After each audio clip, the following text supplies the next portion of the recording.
Diabetes হলে একজন রোগী কোন কোন লক্ষণগুলো দেখে বুঝতে পারবেন যে তার ডায়াবেটিস হয়েছে? প্রধানত একটা মানুষের ডায়াবেটিস আসে কয়েকটা লক্ষণ নিয়ে, যেমন ঘন ঘন পানি পিপাসা হয়, ঘন ঘন প্রস্রাব হয়, অনেক সময় ক্ষুধা বেশি লাগে, ওজন কমে যায় এবং দুর্বল লাগে।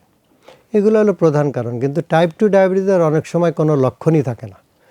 70% রোগীর ডায়াবেটিসের কোনো লক্ষণই থাকে না।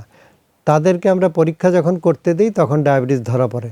তো আমরা কাদেরকে ডায়াবেটিস পরীক্ষা করতে দিই? আমরা একটা হাই রিস্ক গ্রুপ আছে, তাদেরকে ডায়াবেটিস পরীক্ষা করতে দিই।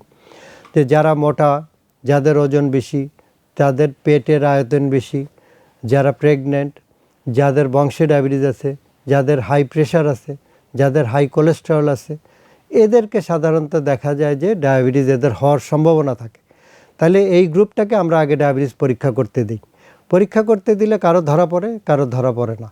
তো যাদের ধরা পড়ে, অর্থাৎ খালি পেটে যাদের 7 মিলিমোলের বেশি থাকে এবং গ্লুকোজ 75 গ্রাম খাওয়ার 2 ঘন্টা পরে যাদের 11.1 মিলিমোল পার লিটারের বেশি থাকে, দুইটার একটা থাকলেই তাদেরকে বলা হয় ডায়াবেটিস। কারো তো একটাও বেশি থাকতে পারে, কারো দুইটাই বেশি থাকতে পারে। অর্থাৎ খালি পেটে 7 মিলিমোলের বেশি, গ্লুকোজ খাওয়ার 2 ঘন্টা পরে 11.1 মিলিমোলের বেশি, তাদেরকে ডায়াবেটিস। এই পরীক্ষার মাধ্যমে আমরা ডায়াবেটিস নির্ণয় করতে পারি।